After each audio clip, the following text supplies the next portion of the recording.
Que negócio é esse, Sebrae? Que negócio é esse, Sebrae? Que negócio é esse, Sebrae? Que negócio é esse, Sebrae? Bem-vindo, bem-vinda ao nosso último episódio da 4ª temporada do podcast Que Negócio é Esse, Sebrae? Eu sou Dudu Schechtel e no episódio 89 vamos descobrir como construir relacionamentos saudáveis, superar conflitos e alcançar o sucesso em uma empresa familiar.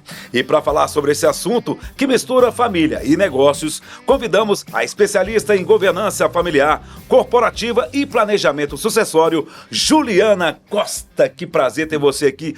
Ô, Juliana, seja muito bem-vinda, viu? Muito obrigado você estar aqui junto com a gente, participando, ter aceitado o nosso convite, né? Muito obrigado mesmo aí. Que nada, é uma honra para mim estar aqui nessa casa, no Sebrae, que é uma casa tão importante para nós mineiros. Então é um prazer enorme, sobretudo estar falando de algo que eu gosto tanto de falar, que é as empresas familiares. E domina bem, né? Obviamente. Mas olha só, mas antes de entrar no tema, você é jornalista, né? Acredita? Acredito, lógico. Mas com muita honra, sou voz jornalista. bonita. Obrigada. É. Eu sou jornalista, porque na verdade uma vez jornalista, para sempre jornalista. Espírito investigativo e curioso está na natureza nossa, né? Sim. Então é verdade, eu fui repórter, apresentadora de um jornal local e eu falo que hoje é uma mamata para você, né? O teleprompter aqui. Na minha época era o papel passando na esteira, com Sim. alguém puxando a folha. Quando caía era o caos. Mamata mais ou menos, é porque eu tô no meio da comunicação há 36 anos. Então você viveu isso também. Eu sou do tempo do papel extenso, lembra disso? Lembro. Não, como é que chamava? Aquele mimeógrafo. Mimeógrafo. O maior barato era o cheiro, né? É verdade. A galera gostava de levar pro professor assim, ó. Cheirando Assim, não é?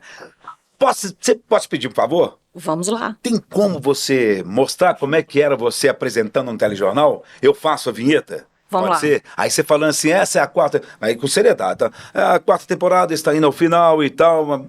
Aí você fica à vontade, tá bom? Vamos lá. E está entrando no ar. Jornal Costa, com Juliana Costa. Boa noite, estamos no ar com a última temporada do Que Negócio é Esse, Sebrae? Um podcast apresentado por Dudu. Muito obrigado. Seu sobrenome é meio difícil de falar. Então. É Schechtel, é só cheque com Schechtel. tel. Pronto, Schechtel. Schechtel. S-H-S-H-T-L, 2 CH do mesmo nome. Schechtel. É Sempre isso aí. próximo. Gostou? Provado? Adorei, sensacional. Parabéns, viu? Bora então! Agora é mais seriedade comigo Então aqui. vamos. Esse tema que vamos tratar neste episódio tem muita relevância, e isso porque as empresas familiares, voltei ao normal, desempenham um papel significativo na economia brasileira. Olha só, gente, representando 90% dos negócios do país, segundo o IBGE. Além disso, esses empreendimentos respondem por mais da metade do PIB e empregam 75% da mão de obra do Brasil. Por outro lado, segundo o estudo feito aí pelo Banco Mundial, 30%, é isso mesmo que você está ouvindo aí, ó, 30% das empresas chegam à 3ª geração e apenas a metade disso. Cerca de 15% sobrevivem a ela. Ô Juliana, para começar, queria que você definisse para a gente assim uma empresa familiar, as características, como é que é? Como é que é esse tipo de negócio? Então, Dudu, é assim, empresa familiar, ela parte do princípio de que foi um empreendedor que começou o negócio, depois ele tem os filhos, netos envolvidos nesse negócio. Então, a gente tem uma composição acionária concentrada em uma família ou grupos familiares, temos valores, os valores da família com os valores do negócio são muito unidos, existe uma transferência muito grande e o futuro, os rumos, os propósitos daquele negócio são definidos pelos membros de uma família, por uma família que é acionária. Né? Essa é a característica. E a gente traz muito esse conceito de família empresária, especialmente a partir de uma segunda geração. A primeira geração é o fundador ou os fundadores que estão ali na lida, no desafio de fazer o negócio acontecer, né? De consolidar no mercado com seus produtos e serviços. No segundo momento, quando a gente tem os filhos e depois os netos participando do negócio, aí a gente tem essa ambiência da empresa familiar. Essa ambiência onde a gente tem negócios e família misturados. E essa mistura que resulta nesses números que você acabou de apresentar aí, nessas estatísticas, né, que são tão preocupantes, né, porque só 4% chegam à 4ª geração. Agora, você tem essa experiência, né, familiar? Eu venho de uma empresa familiar, eu sou terceira geração de uma empresa jornalística, né? Não é à toa que eu sou jornalista, de uma empresa jornalística, e esse ano nós completamos 90 anos. Então, hoje, à frente da empresa, hoje eu já tenho primos que estão conduzindo, já é a terceira geração. Quem começou? Conduzindo. Meu avô. Seu avô. Meu avô. Olha que Depois legal. meu pai, meus tios, e curioso que meu pai era genro, mas ele foi o sucessor do meu avô. Meus tios, e hoje está na geração da terceira geração. Eu, a vida inteira, quis trabalhar lá, me preparei para ir para lá, mas num dado momento, fatalidades da vida me fizeram sair de lá e buscar outros caminhos. E por que tantos conflitos? Dudu, aonde não tem conflito? Eu te faço essa pergunta. Você sabe que uma vez eu entrevistei a Elke Maravilha, uma artista extraordinária, falava 8 idiomas, muito sábia. Aí eu falei com a Elke, termina o programa mandando uma mensagem para as pessoas que estão te assistindo. Aí ela falou comigo assim, muitas pessoas falam que a vida é uma arte, mas a grande arte da vida não é viver, é conviver. É conviver. E eu levei isso pro resto da minha vida. Ela está certíssima, porque na verdade, o que a gente fala, né? Conflito faz parte da natureza humana. Qualquer relação entre duas pessoas ou mais, vai existir um ambiente propício ao conflito, né? Entre pai e mãe, marido e mulher, irmã e irmão, amigos, namorados, enfim, porque parte do princípio que nós temos cabeças pensantes diferentes. Sim. Então, o conflito faz parte da natureza humana. E a gente vai falar sobre isso em algum momento, a gente precisa entender que o conflito ele pode ser positivo, né, se uma vez bem conduzido. Agora, então, partindo do princípio que o conflito faz parte da natureza humana, a pergunta é como lidar com os conflitos? Como a gente vai gerenciar esse contexto que é tão natural do ser humano? Agora, você sabe que as pessoas não conseguem separar, independentemente de ser família e tal, mas não conseguem separar muito essa história do profissional com o pessoal, né? É um desafio para nós seres humanos, né? Separar os assuntos para o ambiente correto. Sim. Qual que é a grande questão das empresas familiares? É justamente isso que você colocou, porque nós estamos falando de família. E o que existe em família? Sentimentos, emoções, ressentimentos, mágoa, amor, inveja, ciúmes, poder. Isso faz parte do ser humano. E o ser humano da família também tem isso. E quando a família está dentro do negócio, aí é um grau a mais de um ambiente mais complexo, né? Porque o negócio parte de um princípio que deveria ser puramente racional. Não é porque são pessoas, seres humanos que estão ali dentro. Mas dentro do ambiente da empresa familiar, a gente está lidando com família cheia desses sentimentos dentro de um ambiente de negócios. Esse é o grande desafio da empresa familiar. E, portanto, o conflito, se a gente entendeu, né, o que é o conflito, né, Dudu? É isso que eu ia te perguntar. Quais são? Isso. O que é o conflito antes? Sim. De quais são os conflitos? Conflito é quando duas pessoas pensam de forma diferente acerca do mesmo assunto. E duas pessoas que normalmente tendem a achar que a minha maneira de pensar é mais correta do que a sua maneira de pensar. Então, fica cada um querendo convencer o outro de que você não está pensando corretamente e a minha maneira de pensar é mais correta do que a sua. Aí nós temos um conflito. Então, como lidar com isso é a grande questão. Em primeiro lugar, as pessoas entenderem que existem maneiras diferentes de se ver. Se eu pedir para você descrever essa caneca, você vai descrever de uma forma e eu vou descrever de outra, porque você está do outro lado da mesa e eu estou do lado de cá. Sim. Então, ou seja, as pessoas têm visões diferentes. Aquela história do copo cheio, meio vazio, né? Daquela história do 6 ou do 9, Sim, né, que é o clássico desenho do conflito. Verdade. Então, enfim, isso é um conflito. Agora, como que a gente lida com isso? Né? Quais são as habilidades, quais são as características importantes para a gente lidar com isso? Os alertas, né? Acho que em primeiro lugar é a gente partir do princípio que eu não sou dono da verdade. Esse é um grande desafio para o ser humano. Sim. Né? Mas a gente tem que entender que esta é a minha maneira de pensar. Você vai ter outra. O outro vai ter outro. Quanto mais pessoas estiverem ao redor de um assunto, mais opiniões diferentes existirão. Então, eu acho que o primeiro pressuposto é isso, é a humildade da gente entender que sim, existem outras maneiras de pensar. O segundo ponto é a capacidade da gente colocar um pouco no lugar do outro, a empatia. Então, será que eu posso sentar na sua cadeira e ver essa caneta do seu ponto de vista? Não estou falando que eu vou achar que é mais bonita, mas deixa eu experimentar um pouco a sua maneira de pensar. Sim. Esse é o segundo ponto. O terceiro ponto é a gente entender que nós precisamos ser flexíveis na vida. Nós não podemos ser rígidos e radicais, acreditando que só eu sei das coisas, né? Porque às vezes você, em algum assunto, você vai saber mais do que eu mesmo, e outros eu vou saber. Em algum momento vai ser melhor eu ceder um pouco em prol de alguma outra coisa, e hoje você vai, talvez, ter a sua opinião preponderante. Então, a gente saber lidar com essa ambiência é extremamente importante, né? Então, são algumas... E outro ponto que eu acho que, assim, é fundamental é a capacidade e a habilidade de conversar, de dialogar, né? Qual que é a grande questão que acontece na grande parte das empresas familiares, quiçá dos seres humanos, né? A gente evita falar das coisas, a gente evita, sobretudo, os assuntos delicados, os pontos que a gente sabe que vai gerar um mal-estar. E aí, o evitar, o que ele gera? Um acúmulo, uma bola de neve. Então, o assunto que era uma coisinha boba, que muitas vezes você resolveria de uma forma muito menos difícil, vai se tornando algo tão grandioso, e é o que a gente chama da espiral do conflito.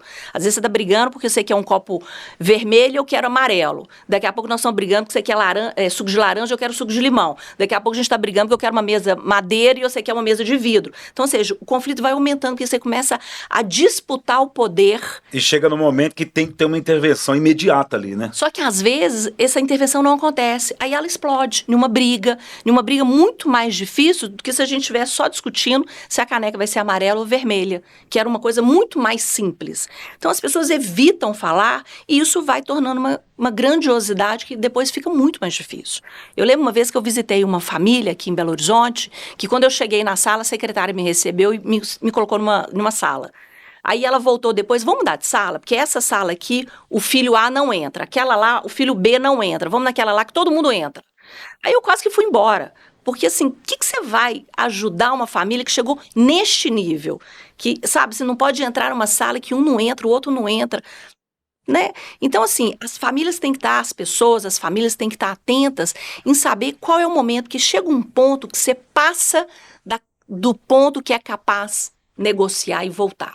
Sabe, existe um ponto que ele não volta mais. Então as pessoas têm que estar atentas de conversar, trazer para o diálogo, respeitar, né, a conversa, respeitar o outro, enquanto nós somos capazes de dialogar, né, dentro dessas premissas da empatia, do respeito, de saber que não existe ninguém dono da verdade, de se colocar no lugar do outro e mais, esqueci de falar, da capacidade de escuta. Porque tem gente que não consegue escutar, né? Só sabe falar.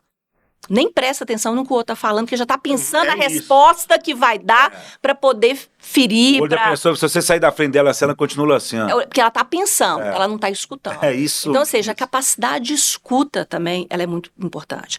Porque tem um ponto, eu não sei se você vai concordar comigo, que tem determinadas situações que basta você ser ouvido para esvaziar. Né? Basta eu me sentir respeitado porque as pessoas estão escutando o que eu tenho para falar, o que eu penso, o que eu sinto. E só de ter a oportunidade de externalizar essas questões, o nível de tensão, ele já faz assim. Aí você vai focar no que realmente é o ponto que nós precisamos de conversar. E aí eu te pergunto, qual o papel do líder? Porque existe uma discussão muito grande, assim, a diferença do líder para o chefe, do chefe para o líder e tal, mas qual que é a função do líder nesse momento? Dudu, sim, se a gente buscar nas bibliografias, né, chefe, líder é quem inspira, sim, né, quem inspira pelas suas atitudes, pela sua maneira de ser. Então, assim, qual que é o papel de um líder? É não fingir que o conflito não existe. Eu acho que é esse, dentro desse nosso assunto, né, claro. Porque a gente vê muitas circunstâncias, aí eu vou trazer aqui bem para o ambiente da empresa familiar, a gente vê muitos pais que veem os filhos durante o dia inteiro brigando dentro da empresa, chega à noite, senta para jantar, faz uma mesa maravilhosa e conversa do céu estrelado, né, fingindo que nada está acontecendo.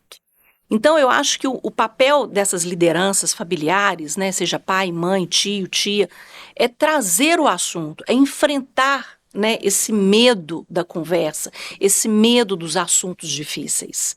Porque conversar, dialogar é o melhor caminho. É uma habilidade, né? É uma habilidade. E você está falando uma coisa muito interessante. Eu sempre digo que nós, nas nossas famílias, temos um papel. Cada um tem um papel, um mais, outro menos. Então tem aquele que é super festivo, sim, que adora reunir a família, promover os encontros. Tem aquele que é mais reflexivo, até a tia fofoqueira, pegando um estereótipo aqui, é importante, porque na hora que você precisa espalhar uma informação na família, é para ela que você liga. Mas sempre existe aquelas pessoas que têm mais habilidade em negociar, em mediar, em trazer uma conversa com mais serenidade, conduzir uma conversa. Então, nós precisamos de contar com essas pessoas nas nossas famílias para os momentos importantes, para esses momentos que as conversas precisam acontecer. Muito bem. Olha só, eu citei há pouco agora para você e para você que está nos assistindo também, que apenas 30% dessas empresas, essas empresas familiares chegam realmente aí à terceira geração. Isso. Né? O que até te preocupou bastante. Quais são os obstáculos realmente, assim, para familiares, assim, dessas empresas familiares? Porque, se você for pensar bem, você que está nos vendo aí, essa questão de sucessão pode ser um momento de tensão e conflitos Muita nesse tensão. empreendimento. Como é que pode minimizar esse problema? Problema não, desculpa, correção. Essa questão. Esse problemão. Há problema. Porque é um problemão, você não acha, não? Acho, Dudu, assim, a Mas verdade... só, eu agora vou, né, porque muita gente acha assim, por que ele, por que ela? Né, eu tô bem aqui, eu tô aqui há mais tempo, né, e queria que você falasse um pouco pra Eu gente. falo que o nosso desafio enquanto consultores, profissionais que trabalham com empresas familiares, é trazer para a família, em primeiro lugar, a mentalidade, é uma mudança de pensamento. E o pensamento de profissionalização. O que é profissionalização? Profissionalizar é você ter, dentro da empresa familiar, as pessoas mais qualificadas, mais bem preparadas, prontas, que desejam estar ali, né? Que sonham, que compartilham o sonho dos fundadores, fundadoras. Então, profissionalizar é você ter as pessoas qualificadas. Se essas pessoas forem da família, é um sonho. É maravilhoso, porque nós que somos uma empresa familiar, a gente tem no sangue aquela história. A gente respira, nós nascemos naquele ambiente. Então aquilo ali é muito, muito visceral pra gente. Agora, se eu não sou qualificada e se eu não sou competente, eu não tenho que estar ali, porque eu vou estar prejudicando aqueles negócios. Então, se a gente traz para o grupo familiar a mentalidade de profissionalização, entendendo que profissionalização é ter os melhores, sejam eles da família ou não, é um primeiro passo. Não é fácil, tá, Dudu? Nada do que a gente fala no ambiente da empresa familiar é fácil, porque nós estamos lidando com uma família com seus sentimentos e emoções. Sim. Né? Então, pedir um pai, uma mãe para falar, reconhecer que aquele filho ou filha não é a pessoa mais bem preparada para estar ali, Não é fácil. não é fácil. Especialmente porque, como via de regra, não absoluta, né, os fundadores e fundadoras desejam que seus filhos deem continuidade aos seus negócios. Então, trazer essa realidade para eles não é uma coisa fácil. Mas quando eles entendem isso, que eles precisam ter isso, e, consequentemente, a profissionalização traz regras, combinados, fóruns, né, combinados de dedicação, de competência, de remuneração, de conduta, de comportamento, né, tudo isso, à medida que a gente vai profissionalizando, nós vamos trazendo para esse ambiente essa nova mentalidade. E isso ajuda demais as famílias a não caírem nas estatísticas, né? Quando elas entendem que precisa de ter gente competente, então vamos fazer avaliação, precisamos de definir remuneração, né? Não é todo mundo ganha igual, né? A gente tem dois extremos, ou todo mundo ganha igual, ou todo mundo ganha para baixo do mercado, né? É um problema que existe também nas empresas familiares, mas a gente precisa de remunerar de acordo com o mercado, Sim. de acordo com a competência, de acordo com o nível da hierarquia, de responsabilidade que ele assume. Nós precisamos combinar as regras de funcionamento. Parece coisa boba, é óbvio, todo mundo vai trabalhar como um funcionário que tem que trabalhar, com horário, com carteira assinada, com 30 dias de férias, como a legislação brasileira fala. Mas a gente encontra muito nas empresas familiares que essas regras não são tão cumpridas ou respeitadas ou exigidas, né? Mas uma família que tem uma mentalidade profissionalizada, ela sabe que isso é fundamental, não pode abrir mão disso. Você dá grandes dicas, mas eu quero ouvir de você quais as consequências de não resolver esses conflitos. Você já disse. Eu? As estatísticas estão aí para mostrar. Quando não se cumpre isso, quando não se entende essa necessidade de mudança desse mindset, dessa mentalidade profissionalizada, cai nas estatísticas de mortalidade. E quando a gente fala de mortalidade, é importante colocar isso para quem está nos ouvindo, a gente não está falando necessariamente que a empresa deixou de existir. Mas nós estamos falando de uma família, de uma empresa que saiu da mão da família proprietária, fundadora. Eu dou exemplos da Bombom Garotos, né, que é todo mundo aqui, todos nós aqui conhecemos. Uma empresa fundada por 2 alemães, um deles faleceu, os filhos entraram e esses filhos começaram a entrar numa briga com o tio. E uma briga, assim, que tem detalhes enormes, mas uma briga que durou anos na justiça, com eles brigando, com briga feia na justiça.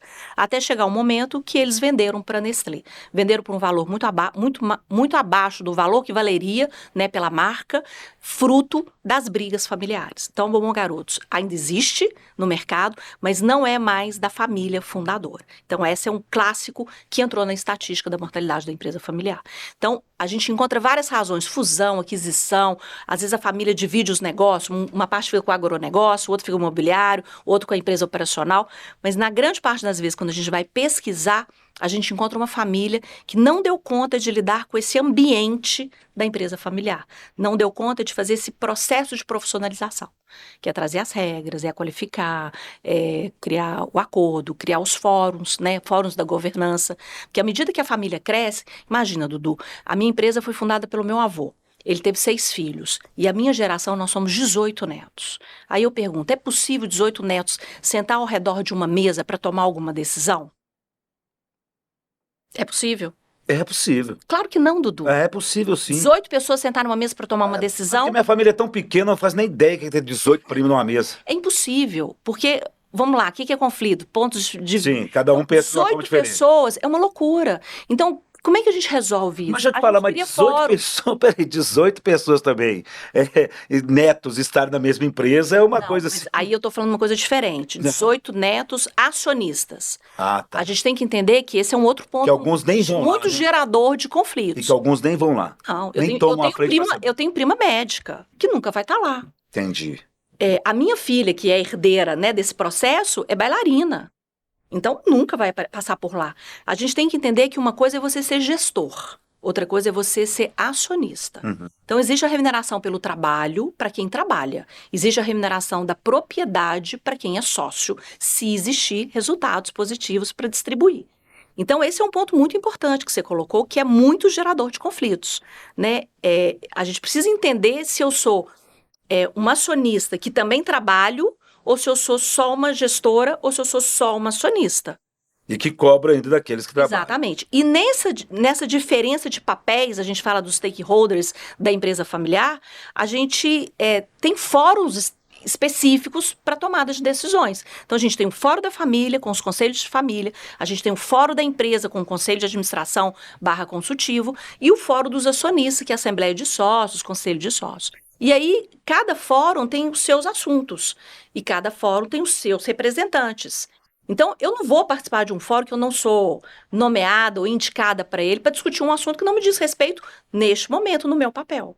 Então, no meu caso, eu não vou lá discutir coisas do dia a dia da empresa, né? Porque não é minha responsabilidade. Eu vou no fórum do conselho discutir questões mais estratégicas. E quando a gente entende isso, faz essa divisão, a gente passa, esses 18 netos não estão mais ao redor de uma mesa. Uma mesa vai ter 3, o outro mesa vai ter 5, e aí os assuntos são direcionados para o fórum competente. Como promover a confiança e o respeito? Olha que legal, eu vou trazer um caso aqui muito bacana. A gente tem uma empresa... Uma aguinha? Pode ficar à vontade. A gente tem uma empresa familiar aqui em Belo Horizonte que esse mês anunciou a sucessão para a 3ª geração. E é uma empresa referência para a gente em termos de um processo muito bem feito. Uhum. O fundador dessa empresa, que ainda é vivo, ele conta nas palestras dele que quando ele era pequeno e ele viajava lá, não sei se é no Fusquinha, no Chevette, no carro dele, no início da empresa dele, com os 3 filhos no banco de trás, e durante a estrada ele exercitava com os filhos falar dos seus sentimentos. E ele falava, contava, coisa que aconteceu no dia a dia da semana. Fulano, filho 1, o que você sentiu? O que você quer falar pro seu irmão? Irmão 2, o que você sentiu? O que você... Ou seja, ele estava desde pequeno com os filhos exercitando a inteligência emocional, exercitando a musculatura para a gente poder falar do que a gente sente e ser escutado pelo outro. Isso gera confiança, né? Isso gera um sentimento de pertencimento, de respeito, de confiança. Eu falo muito para as empresas familiares. Quando a gente é uma empresa familiar, a gente tem que cuidar disso desde pequeno. como esse fundador cuidou. Às vezes você tem famílias, né? Vamos imaginar minha família, que já são 18 netos. Aí depois nossos filhos, 4ª geração. Os filhos deles não vão conviver, porque já estão muito distantes, né? Uma coisa eram os 6 filhos do meu avô, Sim. os 18 netos, mas à medida que as gerações vão crescendo, a distância vai acontecendo. Mas se a gente está imaginando que numa empresa familiar, lá no futuro, esses membros das novas gerações vão conviver num ambiente de um conselho, por exemplo, você tem que imaginar que com eles, crianças, você tem que promover a convivência. Eles não podem um dia sentar numa mesa de conselho como estranhos, como, somos da mesma família e ponto. A gente tem que conviver, a gente tem que se conhecer, a gente tem que saber conversar pelos olhos, saber quando o outro não está bem e é melhor eu ficar mais afastado, que dia que eu posso brincar porque ele está de boa, porque todos nós temos os nossos dias bons e ruins, né? Sim. Então, essa convivência, esse conversar, dialogar, né, é um ambiente que cresce, gera e constrói relações de confiança. Né? Agora, se você tem... Uma vez eu visitei uma família também aqui, que eles tinham tantas brigas, que um filho chegou de um neto, né, um membro da 3ª geração, chegou na sala que eu estava e falou, se um primo meu, isso tem muitos anos, a gente não tinha internet, não tinha Instagram como a gente tem hoje, as redes sociais. E ele falou, se eu sentar num bar com um primo meu ao lado, eu não sei que ele é meu primo. Aí eu penso, como é que esses dois um dia vão sentar em um conselho? Né? Eles vão ser 2 estranhos. Então, isso é péssimo. Então, como que a gente constrói essas relações? Promovendo a convivência, promovendo o diálogo, a conversa, ensinando os nossos filhos a falar sobre sentimentos, né? Que isso é uma máxima para a inteligência emocional. Nós sentimos, tem dia que a gente está feliz, tem dia que a gente está triste, e tem dia que você está chateado, eu tenho que te respeitar por isso, eu tenho que saber fazer essa leitura. Então, é assim, é como qualquer outro lugar, né? Na empresa familiar, a gente precisa ter muito cuidado, porque nós temos algo que nos une. Porque se eu não sou uma empresa familiar, meu irmão é chato, mudo para o Rio de Janeiro e convivo com ele no Natal. E olhe lá, né? Agora, se eu sou uma empresa familiar, a gente tem algo que nos une. E que é algo importante, porque normalmente é o ambiente que provém financeiramente os núcleos familiares. Então, nós temos que cuidar disso. E para cuidar disso, nós temos que conviver, conversar, frequentar ambientes comuns. Então, a gente tem que cuidar dessa construção ao longo da vida. Então eu fecho dizendo o que eu falei no início. A grande arte da vida não é viver, é conviver. É conviver e conversar. É isso aí. Tá vendo aí, gente? Fica a dica. Conflitos familiares podem ser complexos e delicados, mas também oferecem oportunidades para crescimento e fortalecimento das relações. Lembre-se que desafios podem ser superados quando abordados e de forma aberta, respeitosa e colaborativa. Juliana, mais uma vez, muito obrigado pelas suas dicas, para todo mundo que está com a gente aí agora, por você ter aceito o nosso convite também. Obrigado, eu tenho certeza que valeu demais para nós aqui, nossos empreendedores que estão nos acompanhando aí. Muito Dudu, obrigado. eu que agradeço, um prazer estar nessa casa, como eu falei, tenho muito orgulho do Sebrae aqui em Minas Gerais, então é um prazer enorme estar aqui e foi uma delícia a nossa conversa. É como você falou, né? Os conflitos fazem parte da natureza humana, o importante é como nós lidamos com eles. É isso aí.